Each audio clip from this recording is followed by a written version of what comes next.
કેવીની class YouTube ચેનલમાં આપ સરે મિત્રોનું હું દિલથી સ્વાગત કરું છું। આજે વિદ્યાર્થી મિત્રો વાત કરવાના છીએ ધોરણ 8માં આપણી નવીન સ્વાધ્યાયન પોથી જે આપવામાં આવેલી છે તેમાં ભાગ નંબર 4 ની અંદર વિજ્ઞાન વિષયનો પાઠ નંબર 6 પ્રાણીઓમાં પ્રજનન જે વિદ્યાર્થી મિત્રો તમને પાના નંબર 7 થી 14 ઉપર મળી જશે, જેનું આપણે આ વિડીયોમાં સચોટ સાચું અને સંપૂર્ણ સોલ્યુશન જોવાના છીએ। તો ચાલો વિદ્યાર્થી મિત્રો વિડીયોની શરૂઆત કરીએ। તેના પહેલાં તમે ખાસ ચેનલમાં નવા છો તો વિદ્યાર્થી મિત્રો ચેનલને અવશ્ય સબસ્ક્રાઈબ કરી વિડીયોને લાઇક અને શેર કરવાનું પણ ન ભૂલતા। પાઠ નંબર 6 પ્રાણીઓમાં પ્રજનન, જેની અંદર ખાલી જગ્યા પૂરો। પહેલી ખાલી જગ્યા છે, હાઇડ્રામાં ખાલી કયા પ્રકારનું પ્રજનન થાય છે? તો અહીંયા મિત્રો આપણો જવાબ આવશે અલિંગી પ્રજનન। 2 માદાજન્યુઓ અને નરજન્યુઓના જોડાણથી ખાલિયા બને છે, જવાબ આવશે યુગ્મજ। 3 શુક્રપિંડ ખાલિયા કોષો ઉત્પન્ન કરે છે, તો શુક્રકોષો। 4 રેશમના કીડાના જીવનચક્રમાં ઈંડા પછીનો તબક્કો ખાલિયાનો હોય છે, જવાબ આવશે કેટરપિલર। હવે વિદ્યાર્થી મિત્રો નીચે આ પ્રશ્નો માટે યોગ્ય વિકલ્પ પસંદ કરી સાચા વિકલ્પની સામે સાચાની નિશાની કરવાની છે। અહીંયા મિત્રો પાંચમો પ્રશ્ન છે, નીચેના વિધાનો વાંચો। અહીંયા આપણો વિધાન પહેલું છે, IVF એક એવી સારવાર છે કે જેમાં શુક્રકોષ દ્વારા અંડકોષનું ફલન માદાના શરીરની બહાર થાય છે।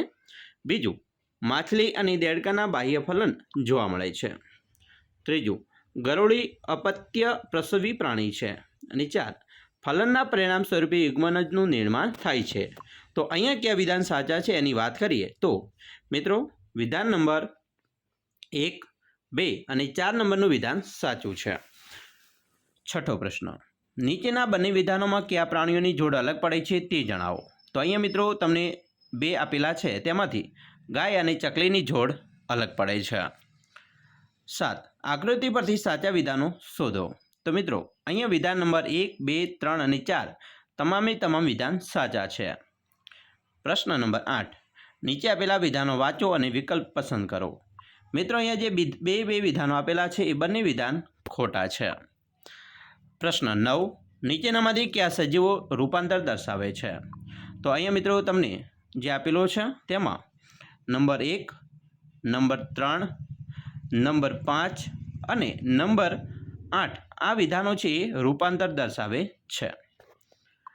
આગળ પ્રશ્ન વાત કરીશું, વર્ગીકરણ કરવાનું છે, જેમાં 10મો પ્રશ્ન છે, કાબર, કૂતરો, મરઘી, મોર, માણસ, બિલાડી, વાઘ, સિંહ, જીરાફ અને ગરોળી આ જે પ્રાણીઓ આપેલા છે તેમાં પેલું છે અંડપ્રસવી, તો જેમાં કાબર, મરઘી અને ગરોળીનો સમાવેશ થાય। જ્યારે અપત્ય પ્રસરવી એમાં કૂતરો, મોર, માણસ અને બિલાડીનો સમાવેશ થાય। 11મો પ્રશ્ન, તેમાં અંતઃફલન અને બાહ્યફલનનું વર્ગીકરણ કરીએ તો મરઘી, ભેંસ, ગાય અને બકરી અંતઃફલન છે, માછલી, વહેલ, દેડકા અને સ્ટારફિશ એ બાહ્યફલન છે। 12માની અંદર મિત્રો લિંગી પ્રજનન અને અલિંગી પ્રજનનની અંદર માછલી, ઘેટા, કૂતરા લિંગી છે, અમીબા, હાઇડ્રા અને લીલ એ અલિંગી પ્રજનન છે। 13મો પ્રશ્ન, જેની અંદર નર પ્રજનન અંગો અને માદા પ્રજનન અંગોમાં નર પ્રજનન અંગમાં શુક્રકોષ, શિશ્ન, શુક્રવાહિની અને શુક્રપિંડનો સમાવેશ થાય, જ્યારે માદા પ્રજનન અંગમાં અંડકોષ, ગર્ભાશય અને અંડપિંડ અને અંડવાહિનીનો સમાવેશ કરવામાં આવે છે। મિત્રો એક વાક્યમાં જવાબ આપવાના છે, જેમાં પેલું છે, ફલનના પરિણામ સ્વરૂપે શેનું નિર્માણ થાય છે? તો જવાબ આવશે ફલનના પરિણામ સ્વરૂપે યુગ્મનજનું નિર્માણ થાય છે। 15 યુગ્મનજમાંથી વિકાસ પામતી સંરચનાને શું કહે છે? તો જવાબ યુગ્મનજમાંથી વિકાસ પામતી સંરચનાને ગર્ભ કહે છે। 16 હાઇડ્રામાં કલિકામાંથી નવો સજીવ ઉદ્ભવે છે, તે પ્રજનનને શું કહેવાય? જવાબ હાઇડ્રામાં કલિકામાંથી નવો સજીવ ઉદ્ભવે છે તે પ્રજનનને કલિકા સર્જન કહે છે। 17 પ્રજનનના પ્રકાર જણાવો। તો 2 પ્રકાર છે, એક લિંગી પ્રજનન અને બીજો અલિંગી પ્રજનન। ટૂંકમાં જવાબ આપવાના છે, જેમાં 18મો છે, લિંગી પ્રજનન અને અલિંગી પ્રજનન વચ્ચેનો ભેદ જણાવો। મિત્રો લિંગી પ્રજનન માદા અને નરના પ્રજનનથી થાય છે, જ્યારે અલિંગી પ્રજનનમાં એક જ જીવનમાંથી બીજા નવા સજીવ ઉત્પન્ન થાય છે। 19 આનુવંશિકતા એટલે શું, તેના માટે કોણ જવાબદાર છે? મિત્રો પિતૃભેટીમાંથી જે લક્ષણો બાળ ભેટીમાં ઉતરી આવે તો તેને આનુવંશિકતા કહે છે। તેના માટે રંગસૂત્રો પરના જનીનો છે એ જવાબદાર છે। 20 દેડકામાં ઈંડાથી શરૂ કરી પુખ્તતા સુધીની તમામ અવસ્થાઓ લખો। તો મિત્રો ઈંડાઓ પછી શરૂઆતનો ટેડપોલ આવે, અંત્ય ટેડપોલ અને પછી પુખ્ત દેડકો બને. 21. અલિંગી પ્રજનન સમજાવો. એક જ સજીવમાંથી બીજો જીવ ઉત્પન્ન થાય છે તો તેથી તેને અલિંગી પ્રજનન કહે છે. 22. લિંગી પ્રજનન સમજાવો. જવાબ. એવા પ્રકારનું પ્રજનન કે જેમાં નર અને માદા જન્યુઓનું જોડાણ થતું હોય તો તેને લિંગી પ્રજનન કહે છે. 23.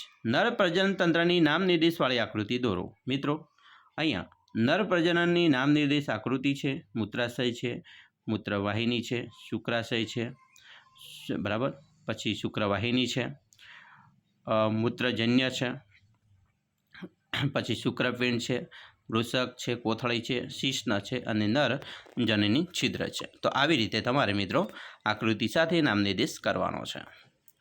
24મો પ્રશ્ન છે માદા પ્રજનન તંત્ર નામ નિર્દેશ આકૃતિ દોરો. તો અહીંયા મિત્રો ગર્ભાશય છે, યોનિમાર્ગ છે, અહીંયા મિત્રો ગ્રીસ છે, અંડપિંડ છે, ફ્લાયપિન ટ્યુબ છે, અંડવાહિની જેને કહેવાય, અને આ અંડવાહિની છે. બરાબર. ચાલો આગળ વાત કરીશું. 25મો છે જોડિયા બાળકો કેવી રીતે પેદા થાય છે, કોઈ ડૉક્ટર સાથે મુલાકાત લઈ તે જણાવવાનો પ્રયત્ન કરો અને તેનું વર્ણન કરો. મિત્રો શુક્રકોષ અને અંડકોષ જોડાણને ફલન કહે છે. જે ક્રિયા દરમિયાન એકના સ્થાને બે શુક્રકોષ અંડકોષ સાથે જોડાય તો જોડિયા બાળકો પેદા થાય છે. જો તેનામાંથી એક્સ શુક્રકોષ બીજા વાય રંગસૂત્રોવાળો શુક્રકોષ હોય તો છોકરો અને છોકરી જન્મે છે. જો બંને એક્સ હોય તો બે છોકરીઓ, બંને વાય રંગસૂત્રો ધરાવતા શુક્રકોષ હોય તો બંને છોકરાઓનો જન્મ થશે. 26મો પ્રશ્ન છે હાઇડ્રામાં થતા કલિકા સર્જનની આકૃતિ દોરો. મિત્રો અહીંયા હાઇડ્રામાં થતા કલિકા સર્જનની આકૃતિ છે. અહીંયા કલિકાઓ છે, આ રંગસૂત્રો છે, બરાબર. તો આવી રીતે તમારે પણ મિત્રો દોરવાની છે આકૃતિ. આગળ વાત કરીશું. 27મો પ્રશ્ન છે દેડકાના જીવનચક્રના ફ્લોચાર્ટ મિત્રો લંબચોરસમાં યોગ્ય રીતે નોંધો. તો દેડકાનું જીવનચક્ર જેની અંદર શરૂઆતનો ટેડપોલ, બરાબર, પહેલાં ઈંડાઓમાંથી શરૂઆતનો ટેડપોલ, અંત્ય ટેડપોલ અને આ પુખ્ત ટેડપોલ છે. તો આવી રીતે તમારે પણ આકૃતિ દોરવાની રહેશે. તો વિદ્યાર્થી મિત્રો આ વાત કરી આપણે તમારા પાઠ નંબર જે 6 છે પ્રાણીઓમાં પ્રજનન તેનું સંપૂર્ણ સ્વાધ્યાય પોથી સોલ્યુશન. અમે આશા રાખીએ છીએ તમને આપણા વિડીયો છે ખૂબ જ ઉપયોગી નીવડશે. મિત્રો વિડીયો ગમે હોય તો લાઇક કરજો, તમારા મિત્રો સુધી વિડીયોને શેર કરવાનું પણ ન ભૂલતા, અને ખાસ ચેનલમાં નવા છો તો ચેનલને અવશ્ય સબસ્ક્રાઈબ કરજો, જેથી કરી અમે તમારા સુધી ધોરણ 8ના સ્વાધ્યાય પોથી સોલ્યુશન હોય, સ્વાધ્યાય સોલ્યુશન હોય, એકમ કસોટી સોલ્યુશન હોય કે પછી કોઈ પ્રકારના પ્રશ્નપત્રનું સોલ્યુશન હોય કે ધોરણ 8ના લગતું તમામ પ્રકારનું મટીરિયલનું સોલ્યુશન અમે તમારા સુધી મોકલી શકીએ. તો મિત્રો અવશ્ય અમારી ચેનલને સબસ્ક્રાઈબ કરી લેજો. ચાલો મિત્રો ફરી મળીશું નેક્સ્ટ વિડીયોમાં. અમને રજા આપશો. જય હિન્દ, જય જય ગરવી ગુજરાત.